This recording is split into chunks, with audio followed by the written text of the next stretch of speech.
This skill is designed to evaluate your ability to provide supplemental oxygen administration by non-rebreather mask to an adult patient. The patient has no other associated injuries. This is a non-trauma situation and surgical precautions are not necessary. You will be required to assemble an oxygen tank and a regulator. You will then be required to administer oxygen to an adult patient using a non-rebreather mask. I will serve as your trained assistant and I will be interacting with you throughout the skill. I will correctly carry out your orders upon your direction. Do you have any questions? At this time, please take 2 minutes to check your equipment and prepare whatever you feel is necessary. A 45-year-old male is short of breath. His lips are cyanotic and he is confused. You have 5 minutes to administer oxygen by non-rebreather mask.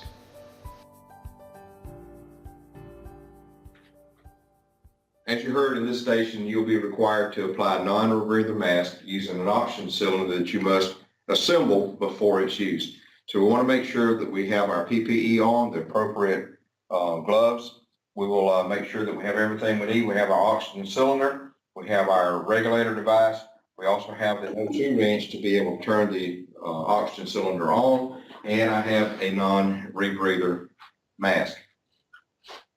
Being careful not to let the oxygen cylinder fall over because we could break off the stem. That would be very, very detrimental to us.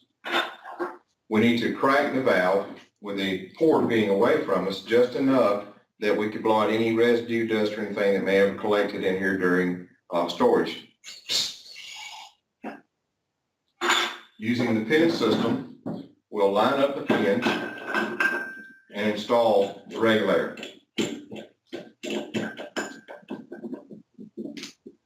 Once the regulator is installed, we'll turn the oxygen cylinder on.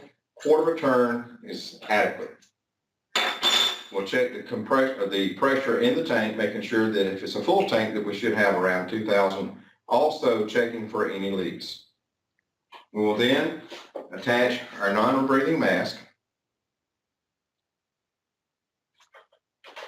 Turn our liter flow to at least 10 liters per minute, covering the valve on the inside to make sure that we have our bag inflated prior to placing the mask on our patient.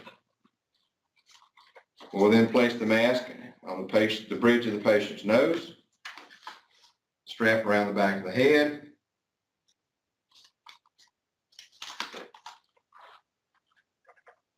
pulling the straps down to secure it to the face and observe our patient as they breathe. We should have our liter flow turned at least high enough that our bag stays inflated.